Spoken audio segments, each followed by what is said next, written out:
I've got a very simple task. Now I've got 26 minutes, Peter, left. You've left me a whole 26 minutes? Can you reset it to like 27 and a half minutes, and I'll lengthen it out? I can do this in 5 minutes. Whatever Peter said, just go ahead and do it. It's just about the way I trained him. There's a few differences, a little bit of fluff, but we can cut that out now. Let me ask you a question. How many people here own a business now? Stand up if you own a business. Look around us. Look around us. Entrepreneurs, give yourself a hand. Stay standing. How many people here now, if their business is earning $1 million or more a year, stay standing, everybody else sit down. Take a look. Give these people a hand.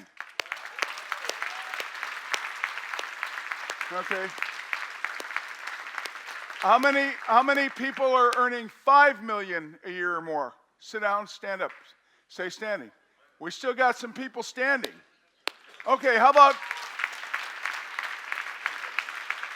how many people are earning $4.5 billion a year? Stay standing. Oh, we narrowed them out, Peter. We narrowed them out. The idea is, if you're going to build a business, decide what you want to build the business for. What are you willing to give to get what you want? Yesterday we talked about, if you don't know where you're going, how do you know when you get there? If you don't know where you're going, any road will do. If you're going to go on a trip, it's a nice thing to have a map, or at least an idea of where you're going, an itinerary if you're going by flight. Would that make sense to you all? Okay, the same thing with a business. Do you have a map, a road map for your business? Do you have a game plan? If you don't, how are you going to get to where you want to go? How are you going to get through a year, through 2 years, through 3 years, through 5 years? You know, how many people have the first quarter of next year planned out that own businesses? Take a look around. Not very many hands up. You know, how many people have 2017 mapped out? I do. Look, it's still some hands up. Okay, it's only a year away. It's not even that. You know, and you don't plan it out. So what happens when you get there? Are you going to take a chance? If you need an advertising budget, when are you going to establish it? January? Are you going to buy your ads in January for January sales? When are you going to buy your inventory? Are you going to buy it in January for March's sales? You know, how many people already have their Christmas inventory in stock? You've got to have it there. Should have had it when, Rob? Since June. Am I right or wrong? You know, if anybody knows how to plan, it's you. You know, you had planning quarters, did you not? And it was always 3 quarters in advance. If you don't know where you're going, how do you know when you get there? And if you don't know where you're going, any road will do. Keep that in mind. Keep that with you. Now, what I do, the way I run a business is very, very simple, but very effective. Very few running plays, but we run them to perfection. If I'm going to set a goal, do you think I hit it? You bet I do. I don't like missing goals. Somebody said, do you get angry when you miss a goal? Hell yes. I get livid. And everybody around me knows it. But we see what we do is we create a language in our company. You know, I've heard guys say, oh, well, I probably set it too high. So, you know, good enough. It's good enough. It's good. Is it really? Then what'd you set the goal for? If you didn't want to hit it, what'd you set it for?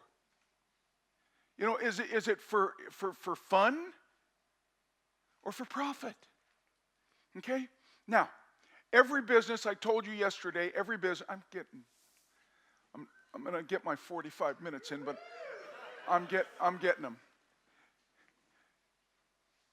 If you have a business, every business has a pulse. Every business has a pulse. Now, what's the pulse of the business? Don't make people say anything because you guys know the answer. What's the pulse of your business? I can't hear. Yell it out. Profit. Did you hear that? So every business has a profit center or profit centers. So take a look at your business, analyze your business right this minute, and count the profit centers you have on your business. Do you have, and these are the veins that bring in revenue. This is your productivity. This is your productivity. The veins that bring in revenue. And guess what? That's where I start on business. I don't start on lists and this and that. We go, do we not? We go right to the vein and we cut it open and we see what's flowing. Because if it ain't flowing red, you're in trouble. You know, and we actually rather have it float green like Martians. Ooh. But are you getting me? Are you understanding this? Okay? This is very important. You know, this is basics. And this is what I do to run the business. Now, inside our business, inside my business, you have a choice.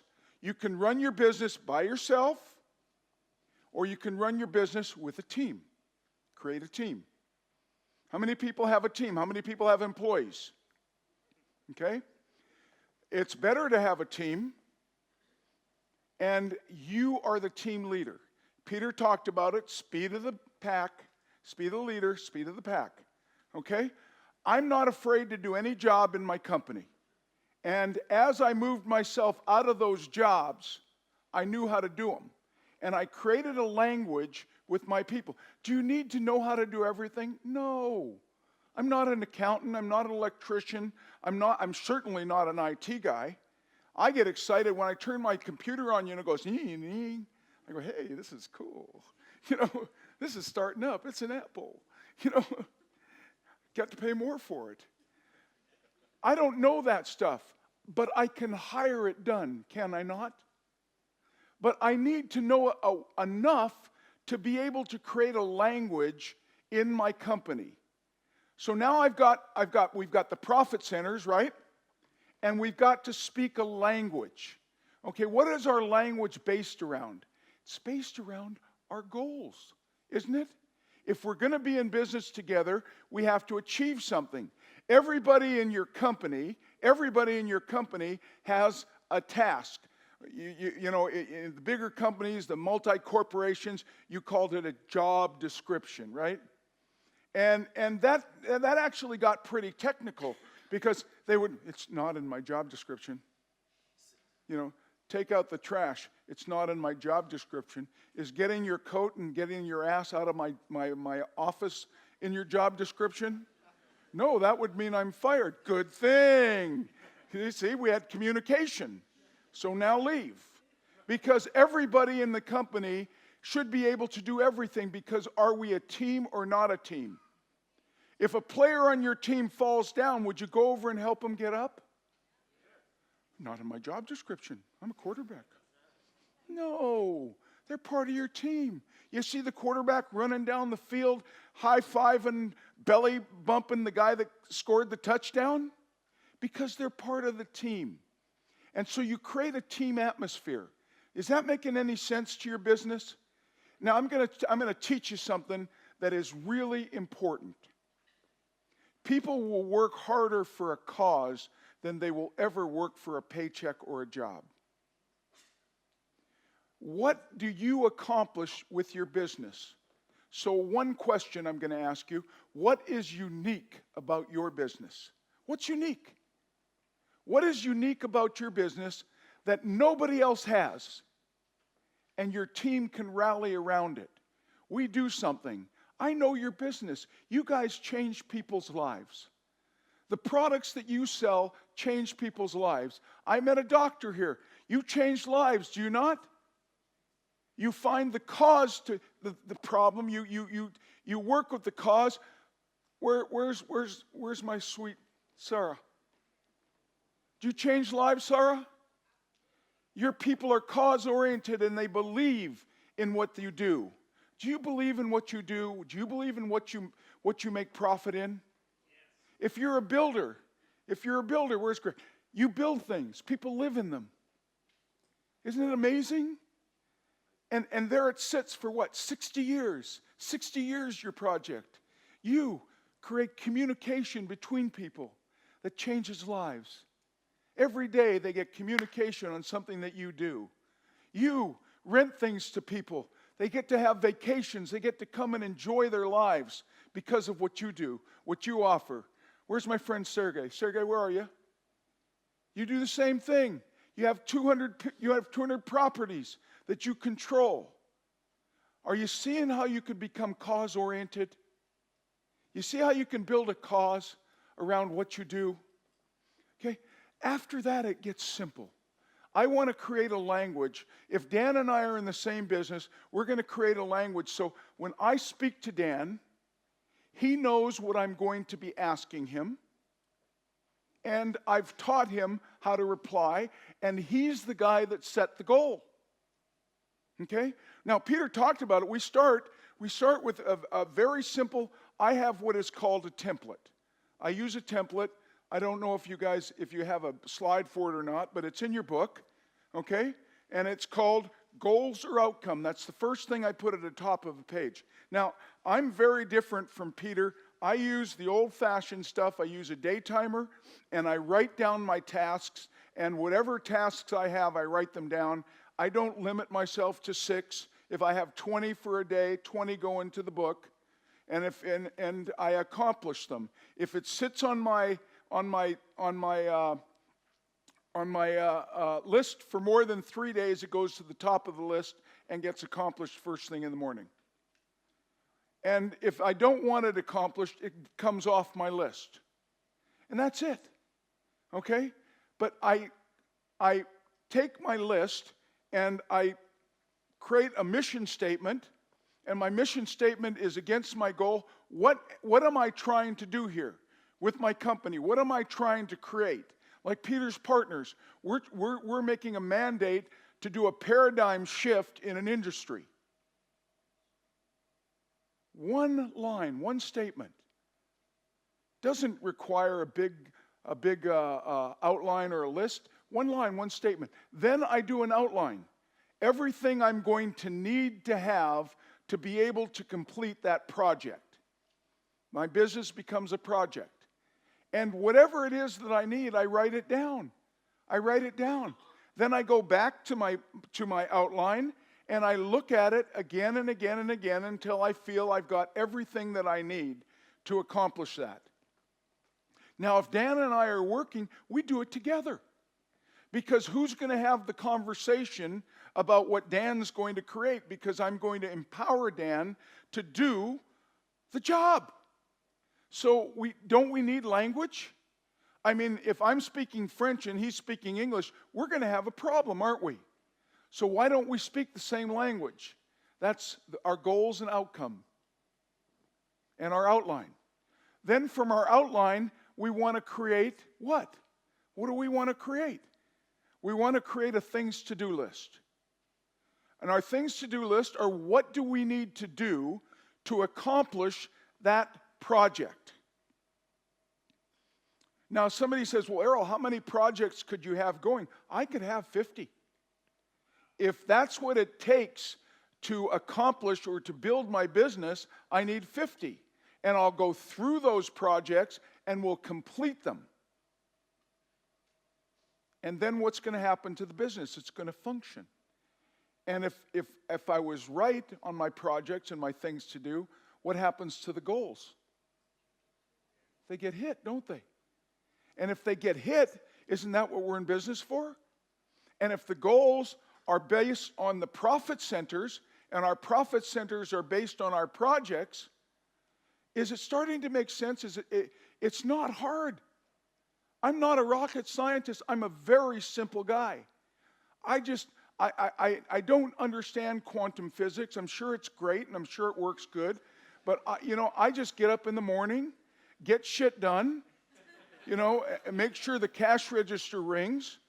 And at the end of the day, what do you send me every day? Where's Cecilia? Cecilia, where are you, honey? What do you send me every day? Daily reports. Peter, what did you send me every day? Daily reports.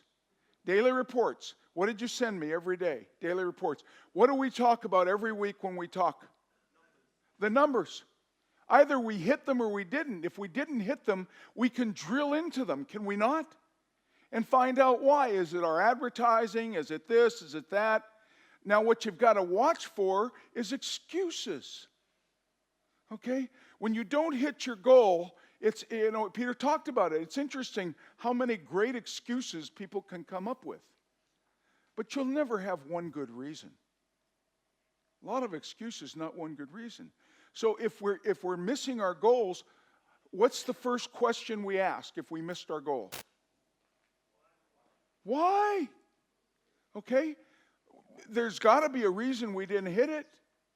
Did we say, is it unrealistic? Okay, it might be. If it's unrealistic, we have to adjust, right? Does that make sense in running a business? If it's unrealistic, we adjust, okay? But once you commit, Cyrus, and I commit, we have a language we're speaking, don't we?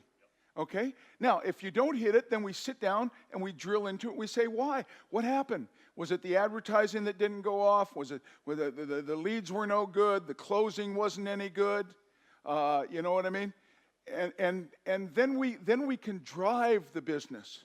So once we've got that, then we've got our plan. Okay? Hey man, what's the plan? You want to get better results? What would you create? A better plan. Okay? So if Cyrus and I didn't get the results, what are we going to do next week? Cyrus, we're going to have a better plan, aren't we? And we're going to have the same conversation on the Monday, and Rob knows me. And he knows I don't miss our quotas, do we? And everybody in my company did it the same way. And our sales reports for your company broke records, did we not? Absolutely. And did every one of our people get 100% on their customer service? You know why? Because we demanded it. And who put the demand on who? Put it on myself. We were talking about, last night we had a great conversation, did we not, between the three of us? And where does the buck ultimately stop? With us, not with me. See, you're ready to blame yourself already. Now stop that, because it was the goal that didn't get hit.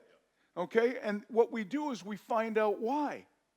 Now, the interesting thing is, and let me ask you a question. Am I making sense to anybody? Have I lost anybody yet? All right, this is good. This is really cool, man, because this is what I do. I'm not going to give you theory or fluff or anything. This is what I do. And tonight, we can sit and we can break down. How many people have had a consult from me already? But you guys don't count. But you have. You had how much? We didn't even talk. We spent 10 minutes, 15 minutes? That's all. And we reframed your entire company, didn't we? And we changed that goofy picture to a real good-looking picture of a good-looking guy. Am I right or wrong? And how long did it take us? Not long. If you create a language in your company, it will take you no time at all to zip through it. Is this making sense to you?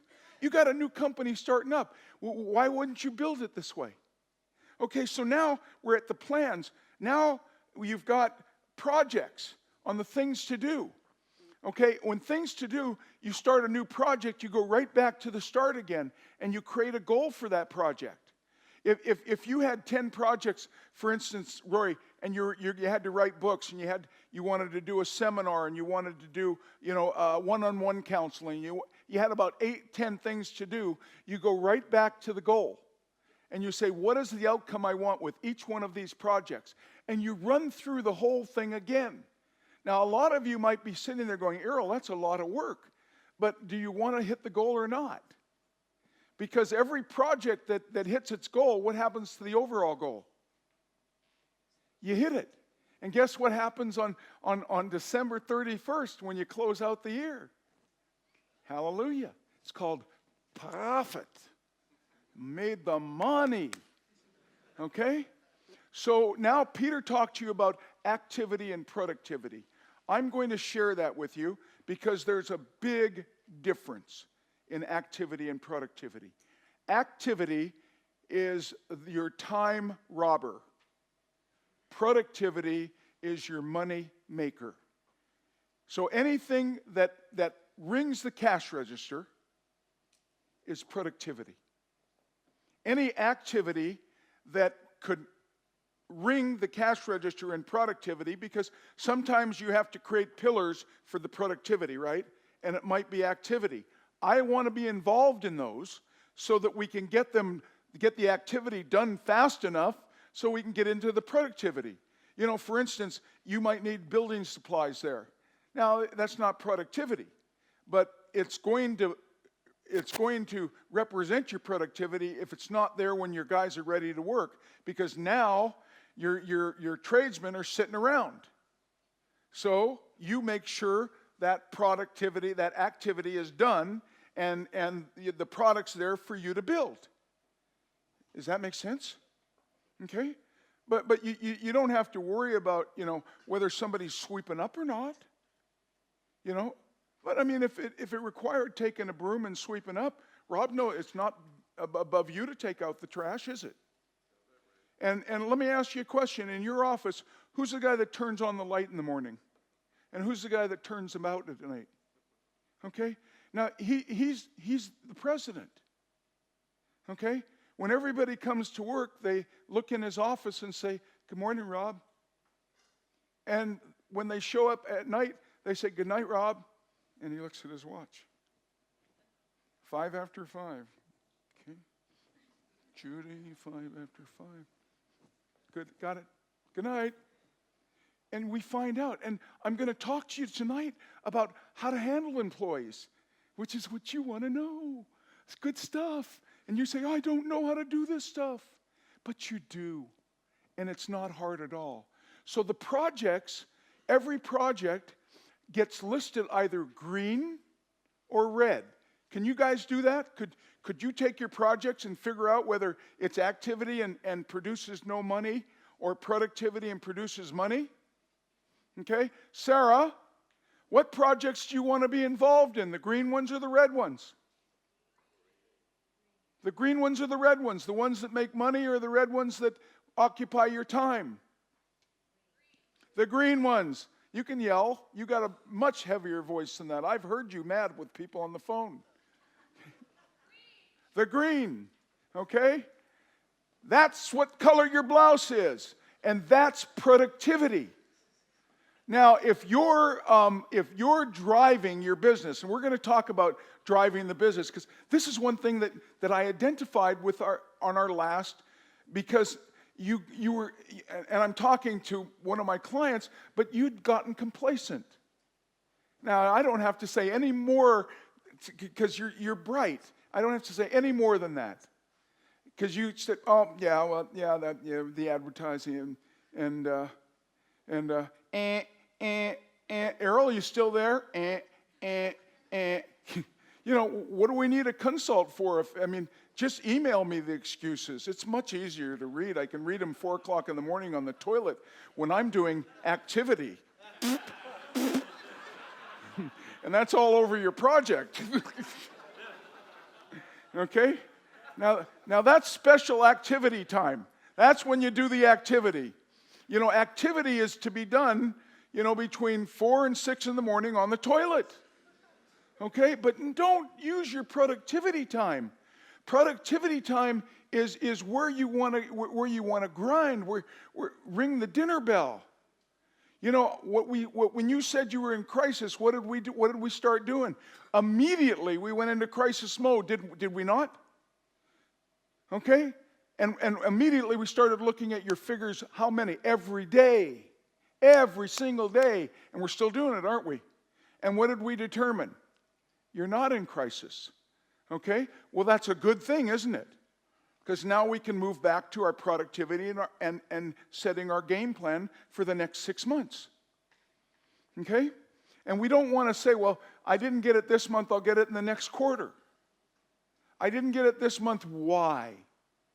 Okay? Okay, now I can get it in the next quarter if we know why. Rob, when you were in corporate America, corporate Canada, you were in corporate America for 30 years. If you didn't hit your quotas, shit hit the fan. Right? Pink slips would start generating, people would get the axe, blah, blah, blah. I don't sack people very often. As a matter of fact, I'm probably the worst human resource person on the planet. I hired pregnant women. And there's rules that pregnant women don't have to do shit, and you have to pay them 6 months or whatever it is. But I thought, well, she needs a job, man. Come on, just give her, we got money. Give her a job. My human resource guy says, Errol, you're banned. You're banned. You go into the human resource office, you're finished. I'm walking out. Okay, so now we've got green projects and we've got red projects. The most valuable asset Peter was talking to you about is what? You guys got it. 24 hours in a day. So as the boss of the company, as the head of the company, what's our task is to buy back our time. Okay? To allocate our time so that we can use creativity and imagination. Write those two words down. Creativity and imagination. Do you know, in my business, when I was in the retail business, I had my retail managers in other people's stores 30 to 50% of the time. Seeing what the other guys did. Coming back and saying, wow, they had this great display. All right, let's do it. The next morning, we had the same display. They'd come into our store going, God, those guys are good. That's a beautiful display. And we would go into companies like London Drug, who had $1,250 a square foot. We never went to the Bay. You guys had $200 a square foot. We were doing $1,450 a square foot. We liked our stuff better. But you can learn from people. Do you want to know why I'm 47-0? Would you like to know? Because I let other people fail. I watched other people fail. I learned from other people's mistakes so I didn't have to make them. Oh, don't think I didn't make any. I made 2 in my career. Well, more than that, but 2 that I was really sure of. The rest were all accidents, that I want to justify. No, I made a lot of mistakes. But mistakes are just something to learn from, are they not? You talk about business, and business, there is no, what do you call it? No embarrassment in business failure, as long as you learn from it. Just don't do the same thing over and over again. That is an idiot, or the definition of what is it? Insanity. Of insanity. Do the same thing over and over again, expect a different result. Okay? New, creative, innovative. Okay? I was talking to these 3 people here, and what did I give you? One word. Unique. Right? What is unique about your business? And I've heard this with people, they say, nothing. Yeah, nothing's unique about you either, pal. And they say, well, what do you think I should do? I get a job. Work for somebody unique. They'll teach you. He's just a quarterback. It's just an average quarterback. Well, do you want to play on a team with an average quarterback? Rob's president of a company. You're the president of a company. You're not average. You're above average. You're the leaders. Are you with me here, guys? I mean, you take that attitude on Monday with everything that Peter's teaching you here. Take that attitude on Monday, and you'll start driving your business with the hands on the wheel. We're going to talk about that for a second. I'm running out of time here, and I haven't even gotten warmed up. Okay? So now, guess what it's time to do? You got a good plan. Okay? The bags are packed. My bags are packed. I'm ready to go. Fall down here. Okay, your bags are packed, you're ready to go. Okay, what's it time to do? Take action. Let's put this baby on the road. Let's see if the plan works, right? You had one of the biggest openings in your company's history. I remember when I talked to you, you were at like 136 grand. And you couldn't even, and what was I talking to you about? Hey, look, you know, if you did it better, you could be at 150. You're going, he's never happy. He's never happy. And it wasn't even my money, was it? But you changed, and the next day you said, 6 figures is shit. I should have been at 7. You did. You put it on your email or on your Facebook, along with a good picture of yourself, a nice picture of yourself. So what would I classify Ryan as? Teachable, right? And he changed his goals because there's no magic in small dreams. Ask any successful person what they wished, and they would tell you they wished they set their goals higher. I did too. I didn't plan on being where I was. I can't even spell it. But I don't run out of one thing every day as much as I spend. You know what that is? Money. And people say, well, I don't want to be that rich. Good. Leave the rest for us. You know, anything you don't want, I'll take. Okay? That's part of the deal. Well, I don't want to be that rich. I want balance in my life. Well, be in business for yourself and tell me how there's balance. Rob, you get up, you drive from Palm Springs to L.A. and you stay in an apartment in L.A. and your family's where? In Palm Desert. Where's the balance in that, man? And you run home to be with your family on the weekend to try to get some. Okay, Sarah, where's the balance in your business, honey? I mean, this isn't even a vacation, and it's the first time you and Mark got away in how many years? 12 years. She runs a multi-million-dollar business, and who turns on the lights in the morning at your place? Sarah does. Okay, and if she doesn't, Dean does. Her partner. Okay, and they're at one store or the other. They got two clinics. Okay, and you take care of clients personally every day. Do you not? Okay, and who gives the speeches at the churches when they go to get new business? Yeah, and who books them? Mark. And 12 years they haven't taken a vacation. Where's the balance in that? And are you leaving on Monday, or are you staying an extra day? See, I couldn't even hear her, but she's leaving on Monday because Tuesday morning she's going to be in the office. She's probably got a meeting. Okay?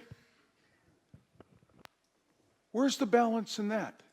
So if you want balance, get a job. Get a job. Rob, you had great balance when you were corporate. Yeah, get a job. It was great. You broke records and stuff. Did they appreciate you? No, every time he broke a record, they made the quota higher. Oh, you're shaking your head too, right, Dan? And you couldn't please them. And then you bust your chops and would miss dinners and stuff at home, and they made sure you weren't balanced.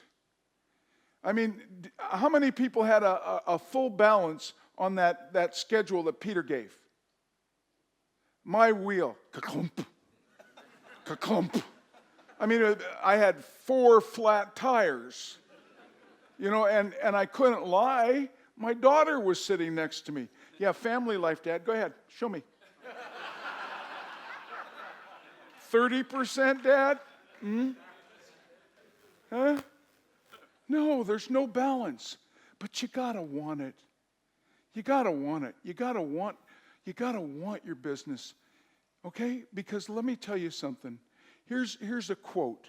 Bonus quote. Do what you have to do to be able to do what you want to do. How about this for total freedom? Eat when you're hungry, sleep when you're tired. Oh, excuse me. Eat when you're hungry, sleep when you're tired.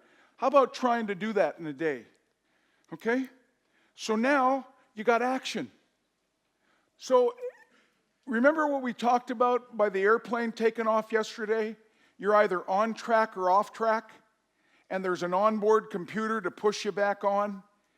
Your projects are what's going to get you back on track. Either you're on track or you're off track. On track or off track. And listen, here's where you can schedule time off track.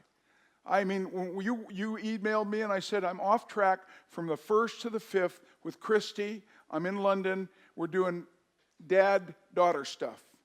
Don't bug me. And I still answered my emails from 4 to 6 in the morning on the pooper. I take a medication. I have constipation. 4 to 6 in the morning is my time. I know that's more information than you need, but I thought it was funny. That's better. I got a better laugh the second time around because I was going to take it out of the scenario. Okay? So now, if we're on track or off track, what do we need to have? We need accountability, don't we?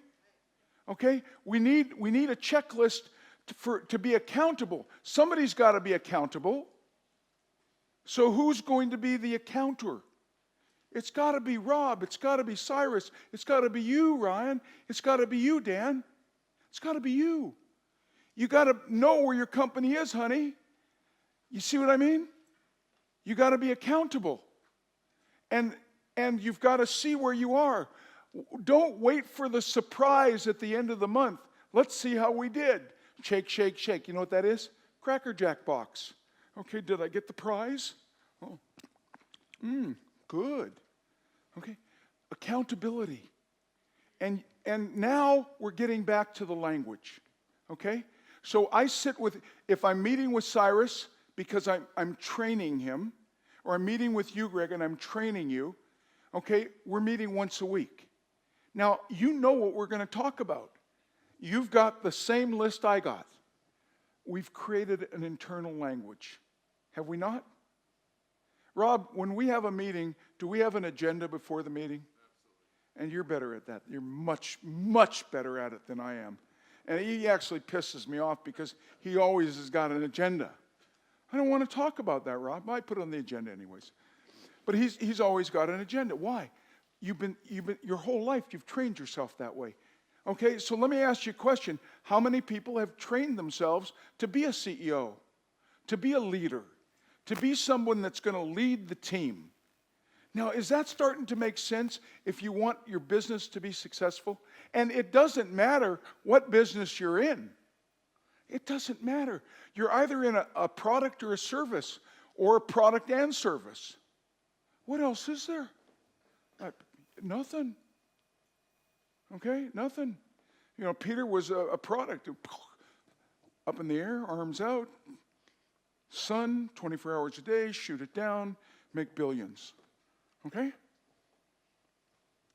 was a product, right? He was selling energy. Okay? You have a service. That's what you sell. You sell a product. You sell a product. You sell everything. Product, service, your children. How much for the little girl? Okay? And now you become result-oriented. Is that bad or good? Now, let me ask you a question. Would you like your results to be a surprise, or do you want to know them? Good, bad, or indifferent, do you want to know? Okay? So the results, and then after results is evaluation. Okay, Cyrus, we would evaluate what happened, and we would figure out what are we going to do for next week. As a team, me and you. Language. Now, Cyrus, is that simple? No blame. Oh, of course, I'm the CEO, so when I leave, I blame you. But I don't do it to your face. I'm a sneaky prick. I do it behind your back. Cyrus's fault. No, we got a language that we're speaking. Okay, it might take a couple of years to develop the language in your business, Oscar. But at the end of the day, it's a language. Now, guess what happens when Cyrus becomes efficient at speaking the language with me? Do I have to see him once a week? Or can I see him once a month? He becomes very efficient, and he hires Dan, and he teaches Dan and moves up. And then he hires Ryan, and he teaches Ryan, and he moves up. Now all I need to see Cyrus is quarterly. Okay? Tell me about the quarter, Cyrus. What's going on? We're still speaking the same language, aren't we? And you're speaking the same language with Dan. Now, you know how I would check on Cyrus? I would go down to Dan, just like Dan did with you, Mike, on the ship. Right? Who told you this process on the ship? And he got 100%. He was something. Okay? Now, Dan knows this program. Whether he works it or not is totally up to him. He fired me. It is up to him now for sure. But he knows the process, and he knows how to do it. And then he taught Mike. So now Mike can teach everybody at the table. Okay? You can teach everybody at that table. And Cyrus, you can run all of them. And now you can have multiple divisions. And now your table knows how to do it, your table knows how to do it, your table knows how to do it, and you're running multiple businesses. Okay? How did I run 12 businesses at one time and have control of them? Robbie's watched me. This guy knows my whole career. And he knows it's not bull pucky. Because he's watched me. Actually, he's done it with me. And a lot of times taught me stuff. Because when I was coming up, he was an exec. And he had good corporate training. So I'm not above learning from him. I learned from him. Okay? I've tried to get the guy to work for me for almost 40 years. He's now the president of a new travel company.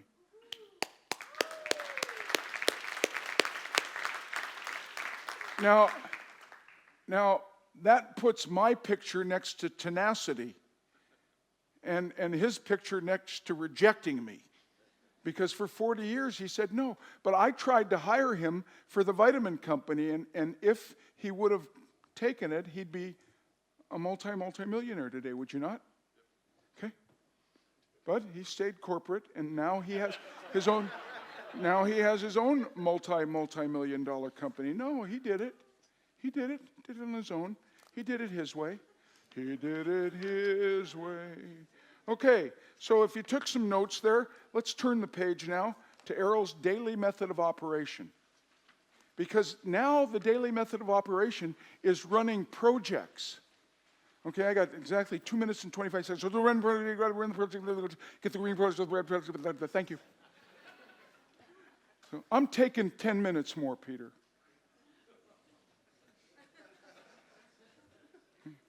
I'm taking 12 minutes more. I'm having some water. Tell Peter I can have 12 minutes more. Can I have 12 minutes more, guys? Yeah. They like it, Peter. Oh, you acquiesced so easily. 14 minutes. Everything's subject to negotiation. You know what the problem with Peter is? He's learned all this stuff and he knows all my tricks. You know, I start negotiating with him. He goes, 14B, huh? He goes, well, it's like chess with him. I'm going to go 16C back to you. I go, well, I'm trumping you with 12X then. He goes, 12X, you always pull that one out. Okay? So now we got projects. Are you on that page? Yeah. So you see how the projects split off? I got my green projects, money, and I got my red projects, activity. And what's under the red project? Do I want to do those projects? No. That's why Peter has Bella. That's why Peter has a staff. That's why Rob has a staff and has an EA. I used to have one. I am an EA, Errol Abramson. But I had a good one. You knew Patsy. Okay? And could anybody get to me? You could, but nobody else could. And so that's where you delegate. Now, this is an interesting scenario right here, and I want to talk to you because Peter talked to you about buying your time back. This is where you buy your time back. How many times have you heard people say, I just don't have the time? How many times have people used, I don't have the time? Okay? So then we analyze the time hour by hour. And we find out how much productivity was done in that day and how much activity was done in that day. And if your time got used up for the whole day, guess what it was? Activity. Okay? And the dinner bell don't get rung. Okay? Now, does that make sense? At the end of the day, either you made some money or you didn't. Is that simple? Okay? Or Cyrus, in your case, or Greg, in your case, you're closer to money. Now, I don't know, I did real estate, but I pre-sold, didn't I, Robbie? Okay? I already had the money in trust before the spade went into the first backhoe hit the project. Now, maybe you do the same thing. Okay? So then your activity's all done, isn't it? And then every day is productivity day, right? Because I don't know how they do it here in the UK, but I couldn't get my money out of trust until I built the damn thing. But that was okay because I'd already sold it, right? And then I didn't build it. I hired somebody to build it. And then I could yell at them. You see? So your activity, your productivity, delegate what you can. I want to share a little story with you, and I'm going to need another 4 minutes, Peter. But I'm going to edge. I'm edging. So, and Rob knows this story because he watched me drive myself crazy. Do you want to know the story how I got rid of my cell phone? Yes. Oh, by the way, does everybody know that I don't have a cell phone? Yes. I haven't had a phone since 1991. Now, I have one in the apartment. It's an outgoing phone because I did get sick, and if not, I need 911. I need, I'm dying. They told me I was gonna, so I put in a phone. Just so my daughter didn't go, "What's that smell?" Oh, it's Dad. You worry about stuff like that when people tell you you're gonna die. Okay, so this is what happened. I own 12 companies. I want to tell you why I own 12 companies. I'm hydrating, Peter. 7 seconds more for hydration. He doesn't care. He's giving me all the time I've got. His back's turned to me. He's paying no attention to me. So I was running 12 companies. I'll tell you why I was running 12 companies. I started my vitamin company, and I decided I wanted to have my own private label because all the labels in Canada were not manufacturers. They were manufactured for. So they were buying their products and putting it in their own private label. So I said, well, hell, why build somebody else's brand when I could build my own? And in 1969, the birth of Canadian Sun Health Products. And I started buying from manufacturers. Okay, I had my own private label. I bought from manufacturers, and I learned that whole gig. So I wanted to be the end result, right? I wanted to be the manufacturer. But then I started thinking about it, smart, creativity. Why do I buy styrene bottles from other people? Why don't I own a styrene bottle plant? So I bought one. Why do I have somebody else making labels for me when I could make my own labels? So I bought one of the most expensive label companies, one of the most expensive label machines on the market. Why do I have to buy corrugated boxes from somebody else? So I bought it. Why do I have to buy liners and caps from somebody else? So I bought the company. And I had all these companies. And guess what? My cost on a mother company went down because I was buying net, right? But guess what happened at the end of the year? It's called red ink. Anybody know what red ink is? Okay, maybe you don't know about financial statements, Cecilia, but red ink is bad. Okay, black ink is good, red ink is bad. Okay, red ink means you lost money.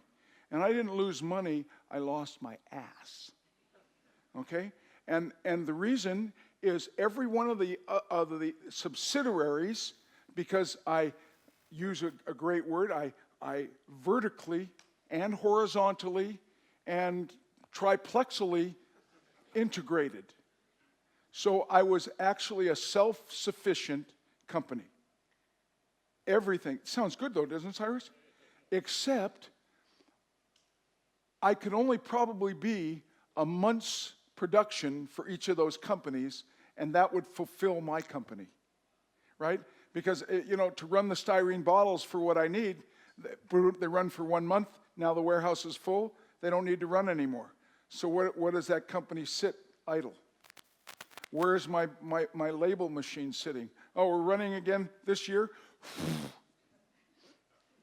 Okay, well, what are you doing? We're taking it apart. How come we're taking it apart? Because the ink dried. We haven't used it in a year.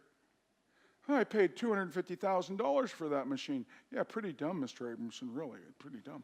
Using it one time a year. Okay, so all of a sudden I had this red ink, and I had a tremendously profitable company. My margins were going through the roof. And yet I was reasonably priced in the marketplace, because Rob knows I was a health food company, but I was going after the major companies. I didn't want to compete with the other health food stores. I was competing with the big guys, London Drug and those guys, and I could compete with them because I was a manufacturer. I was the guy they were buying from.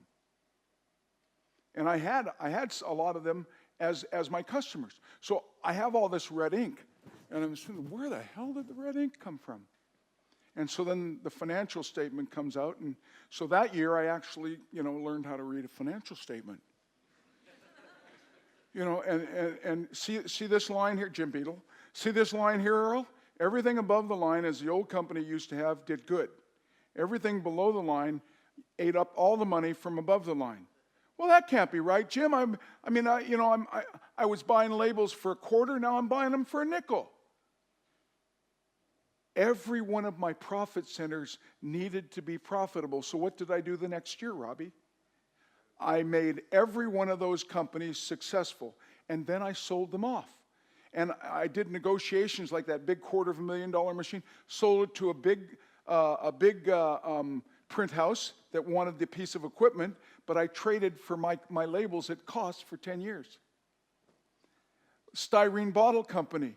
I sold the division, but I was able to buy at cost. So guess what happened? I sold off all those divisions, got my capital back, and still got the price that I wanted. And I learned how to outsource. But you know what happened? I was on my way to play golf. And, Peter said I'm a golf junkie, and I was before my injury. So my injury, the reason I'm walking like this, I broke my neck. I had a car accident, and airbag hit me and broke my neck. So I have permanent vertigo. So if I fall, just let me. I got Ty here, my bodyguard. He'll come pick me up. Right, Ty? Yeah, he'll pick me up. Okay, so that's good. So I'm on my way to play golf. Everything stopped on my desk. You know how an hourglass is? Goes like this, and then it goes to the middle, and then 2 grains of sand go through? My desk was where the 2 grains of sand went through. Everybody in my company had to get a purchase order from me for everything. So what was on my desk? And Rob knows me. In those days, I'm a much calmer, cooler guy coming from love. Peter, come from love, not from fear. And that's the way I stood. If anybody spent any money because I came from scarcity, I was always worried about spending too much money. So I controlled my budget. How did I control my budget? Nobody else got to spend money except me. But what did that mean? I had to be there to sign every purchase order. So now the tire goes ka-plump, ka-plump, and I'm on my way to play golf, and I got 36 messages on this 1991. You know the size I'm talking about with the antenna on it? When you throw them from the center lane of a suspension bridge in a Mercedes with the top down, you can get a nice end over end, and it all the way down. Couldn't hear the splash, but I was getting bills from Nemo for 2 years. So somebody was using it. My car phone was going off, and my beeper in my pocket. That was the most fun because it was on vibrate. And my pocket was, up. Never mind.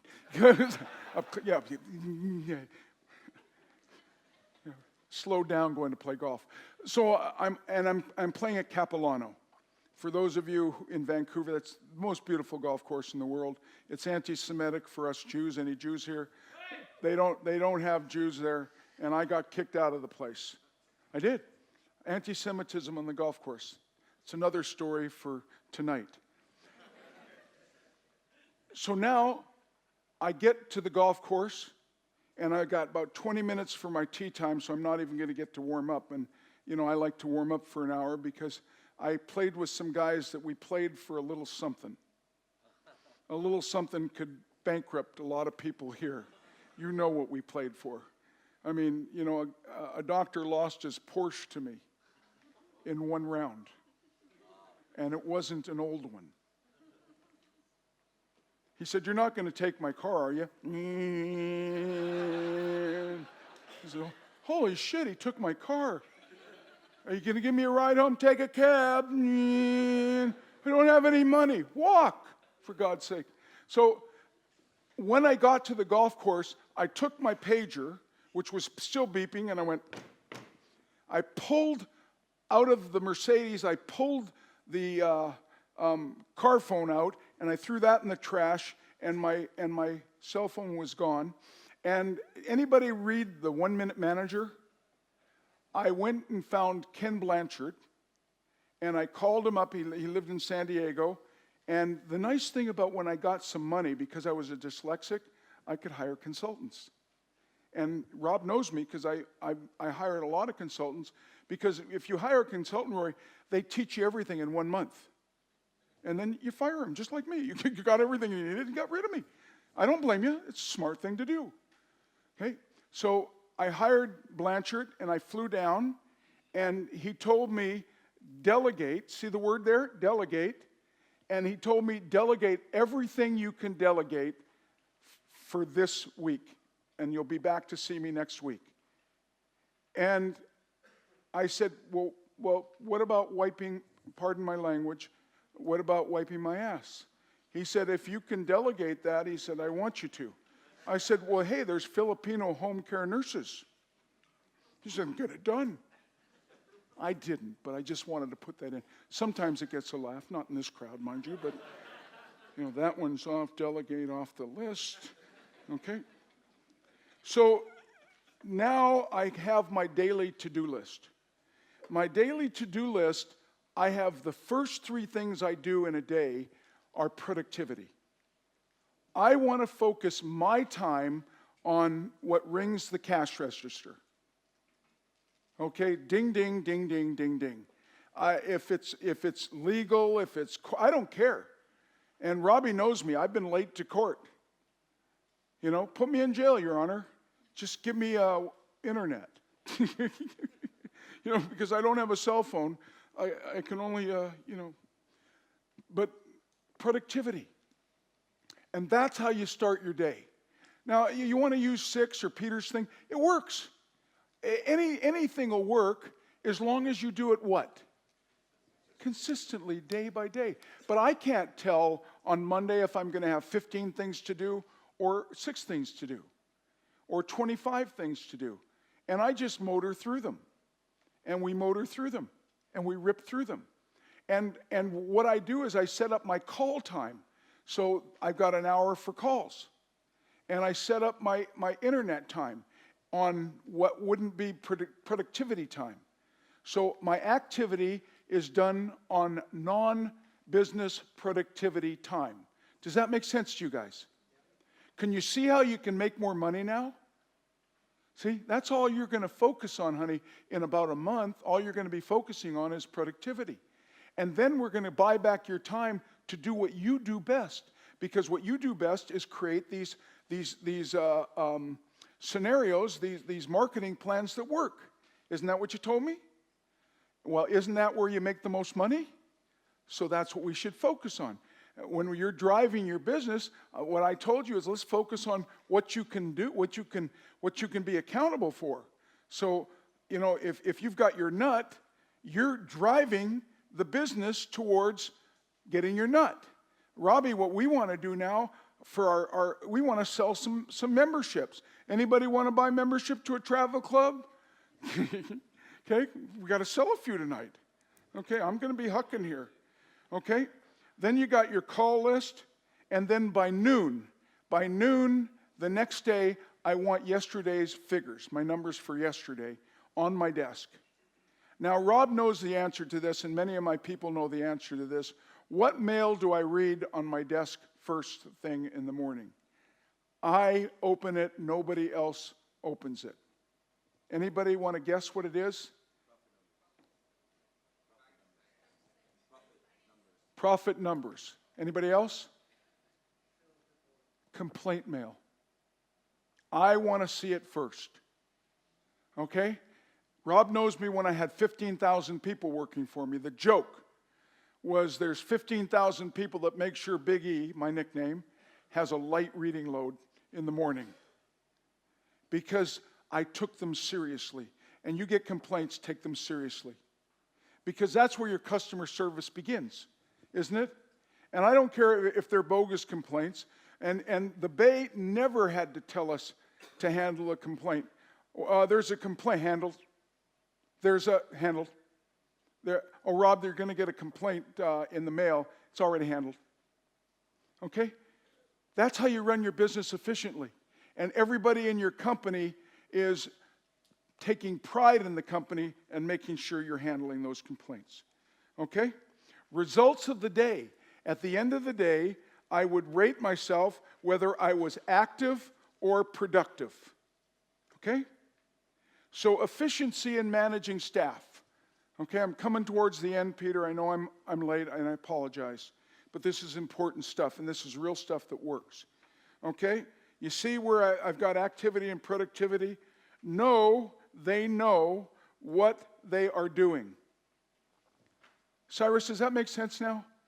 Is it going to make it easier to run your company now? Yeah. And easier to, Greg, is it going to be easier to find the problems? Oscar, you already do this, don't you? Okay. Meet and review the projects. This is our language. See, we're speaking a language. This is what I was talking to you about in the training of your business. That, do my people really need to know where McDonald's grows the wheat for their bun? Or do they just need to know that there's a bun on the hamburger? See? So I don't need detail after detail unless we have to dig in to find out where the problem is. Okay? What do you need to see daily to run your business? There's your reporting system. How difficult is this? Are you looking at the list here? Now, who could activate this tomorrow? Who could activate this on Monday? I mean, just take this with you, this wonderful book that Peter made here, take it with you, and just use those 3 pages. And I guarantee you, nothing. Yeah, I'm not stupid. If you follow it, you'll have profitability very quickly. Or, Greg, you'll know why you don't. Tommy, is this making sense yet? Tommy doesn't say anything. If he'll just give me a yes. Wait. More than a yes. Give Tommy a hand.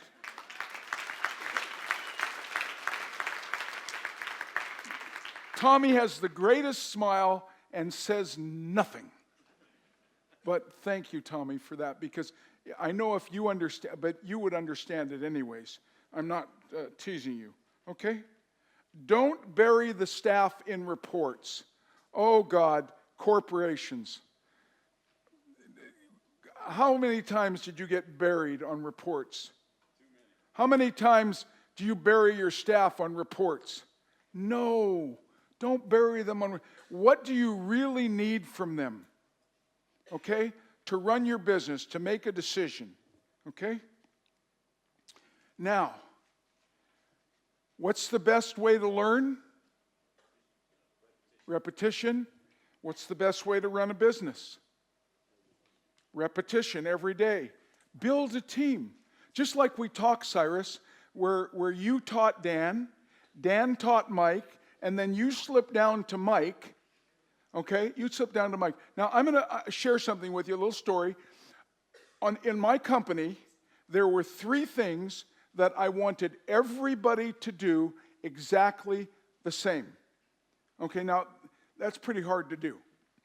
But we had 3 scripts, and 3 things were done the same, and Rob will attest to this. Number 1, we had a multiple vitamin, and everybody had to explain the multiple vitamin the same way. Number 2, we had our customer loyalty program, and everybody had to present it the same way. And number 3, we had a vitamin chart, and everybody had to give the vitamin chart as a gift the same way. Okay? And there was a canned pitch, and with gestures and everything. You point here. This is the vitamin chart. It has the vitamins listed, why they're needed, what they ate in, physical indication of needing the vitamins, and what vitamins work best together. On the reverse side, there's a mineral chart and a food supplement chart. Okay? What you can do, Mrs. Jones, is we're going to give you 2 of these as a gift. You see, they're $1 each, but we're going to give them to you as a gift, and you put them on your fridge, and then you can learn about all the vitamins that you take. And then the idea was put your vitamins in a spot where you see them every day, because what's the biggest problem with vitamins? Compliance. So guess what we would do? We would call our customers that bought a program from us in compliance. Our vitamin stores, the average vitamin store, the ticket sale was $15.17. Our average ticket sale was $59, the highest in the Bay. Okay?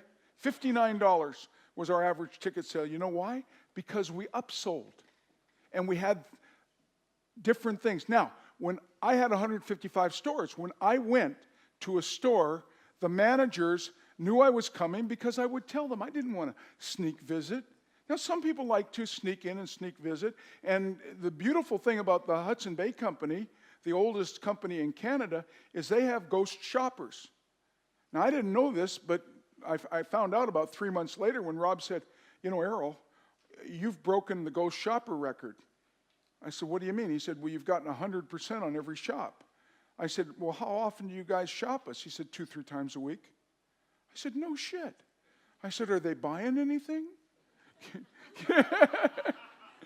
So somebody comes in and starts asking you questions. You make sure they pull out their credit card before you answer from now on. You know? But are you ready? Are you understanding this? Now, it took years, but the manager, I would tell you, Cyrus, I'm going to be visiting your store on Thursday.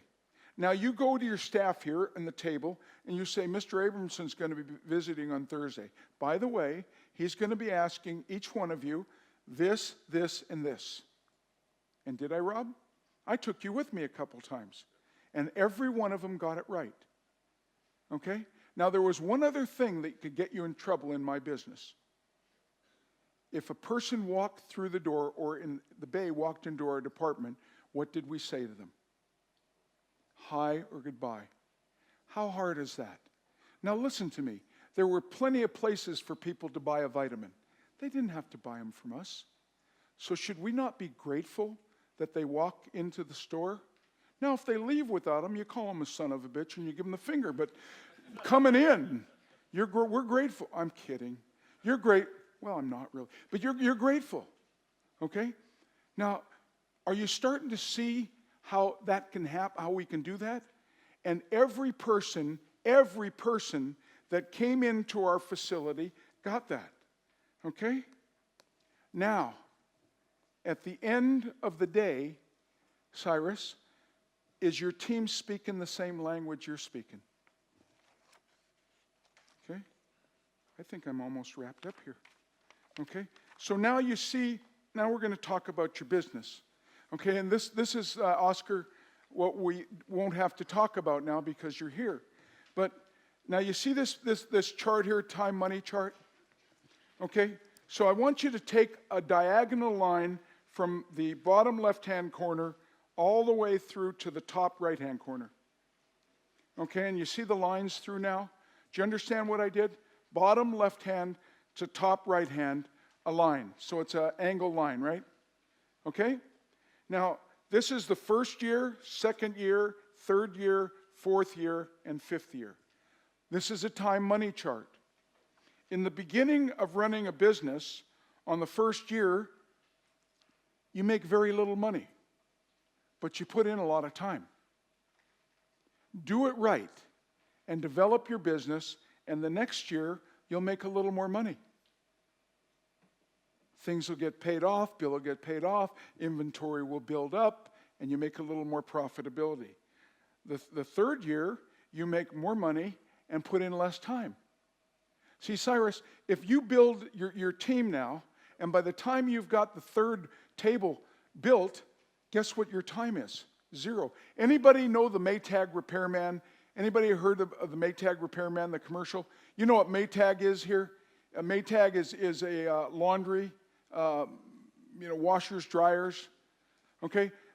They had a great commercial years ago when I was young. When we were young, Rob, I had hair, and it was curly too. It was beautiful. I can hardly remember. When the Maytag repairman came on the commercial, it said Maytag, and here's a guy sitting in his office. Here's Cyrus sitting in his office. And the phone rings. Maytag Repair. Oh, hi, honey. Yeah, nothing. No calls. No, I don't have any appointments today. Yeah, sure, I can come home for lunch. You want to go shopping? Yeah, I can probably take the rest of the day off. Maytag. When you're a Maytag repairman, you're the loneliest guy in town. And that's what you want to do in your business. That's what I do now. My people are so well trained, when they see me, they go, Errol, do you have an appointment with me? I'm the CEO, I'm the owner. Yeah, but I'm busy, Errol. I've got my things to do list.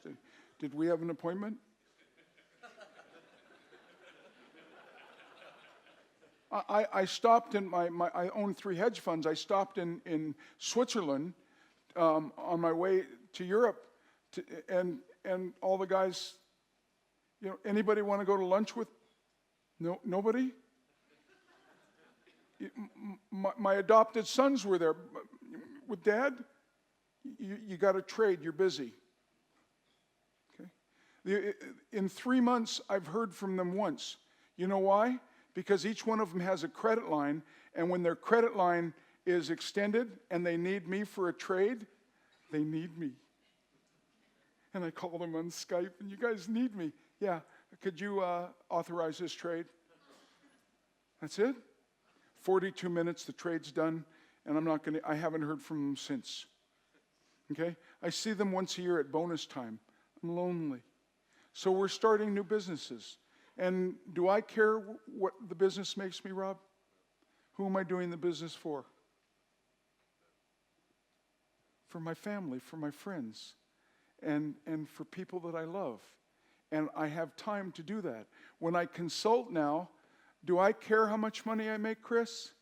Do I care how much money or time I spend with you? I spend time with Chris, and then I spend the equal amount of time with Tia. And if you sent me an email, Dan, did I answer it right away? 4 in the morning. 4 in the morning.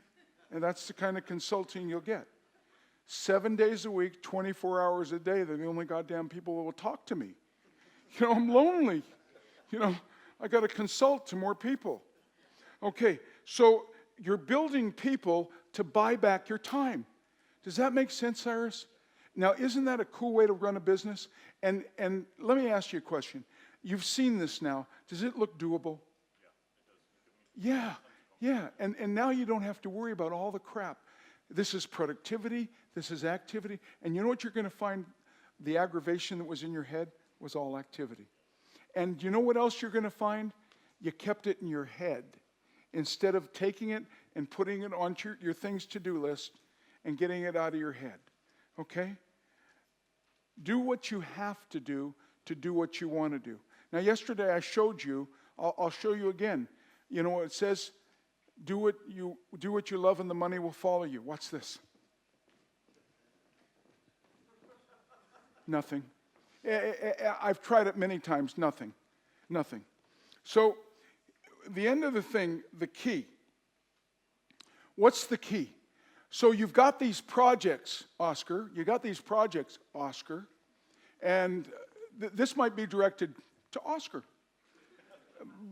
And you're great at putting the projects together, but you have to drive them to fruition. See, what you're doing, Cyrus, is you're making him accountable. And you might be making Mike accountable. And Mike might be making Gosha accountable. And Tommy, you just sit with me. We'll go out and drink a beer because you're so fun to talk to. So much to tell me. And Robbie, you do this. That's the way you run your business. And I know because you trained me. Now, is that making sense? Is there anything here that is undoable? So when you've got a project, you've got to drive it to fruition.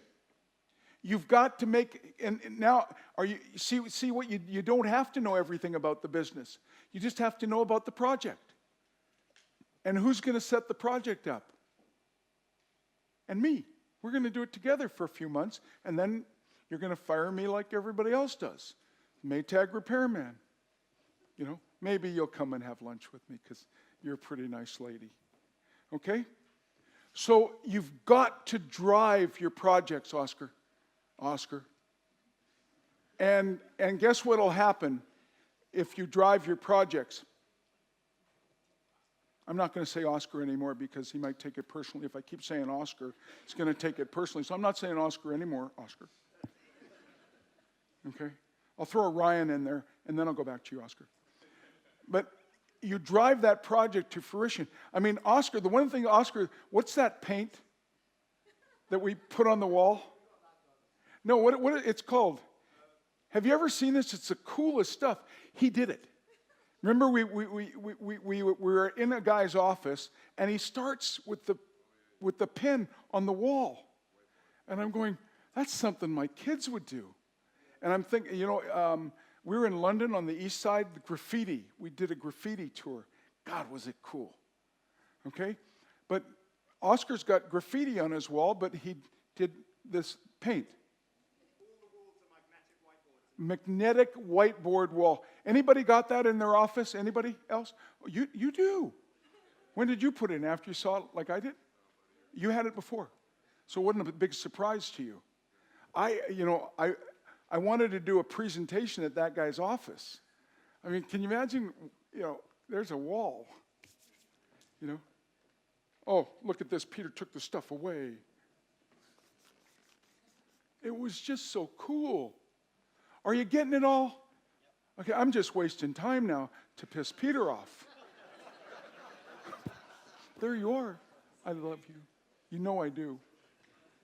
6 deals today. Last little lesson. See these 2 little guys here? They were given to me in South Africa. Remember these guys, Peter? Jono, are you around, Jono?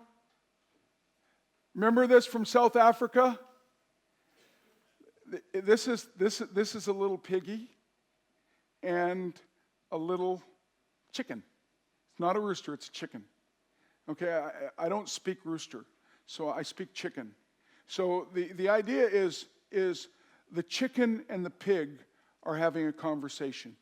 And this is going to be the most important conversation that I share with you today. So the chicken and pig are having a conversation. Are you ready? Oink, oink, cluck, cluck. How was that? I'm done, Peter. No, there's more.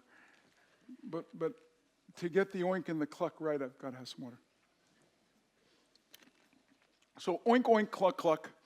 It's okay, I'm going to interpret because I speak perfect chicken and pig. So the chicken and pig are looking down. Here they are, looking down.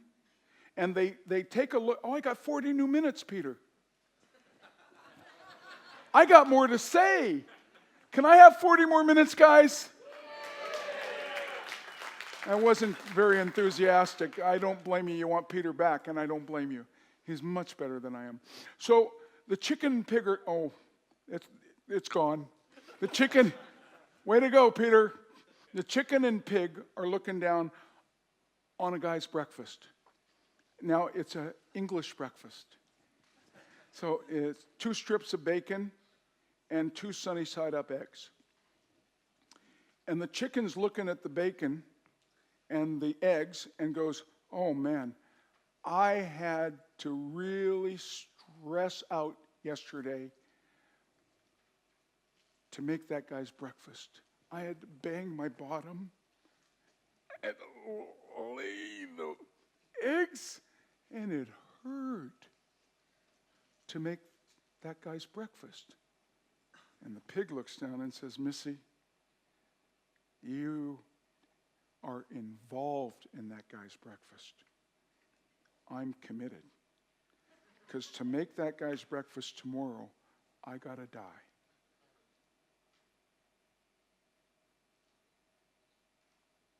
Okay, I'm wiping this joke off too. Not the response I was looking for, Peter.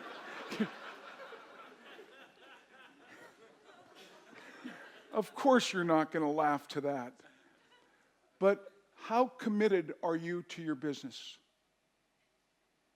You have to ask yourself that question.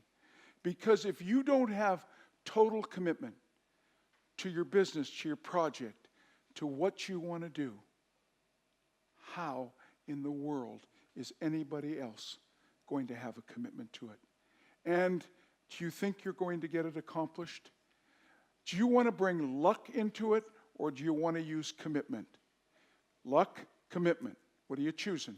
What are you choosing? Chicken, pig. Chicken, pig. Now, you don't have to worry about it, Chris, because you're a vegetarian. I'm a vegetarian. Don't put meat on my plate. Okay? If you're ready to commit to your business, you use the stuff that I gave you. And this is something that I want you to remember. I bargained with life for a penny, and life would give me no more. However often I counted when I counted my scanty store. For life is just an employer and gives you what you ask. But once you set the price, you must bear the task. I worked for menial hire, only to find in dismay that any price I would have asked of life would have willingly paid. Set your goals high. Be a dreamer. There's no magic in small dreams. Monday, be a changed person. Be Peter Saged and get what you desire. Everything you desire. God bless you. Thank you.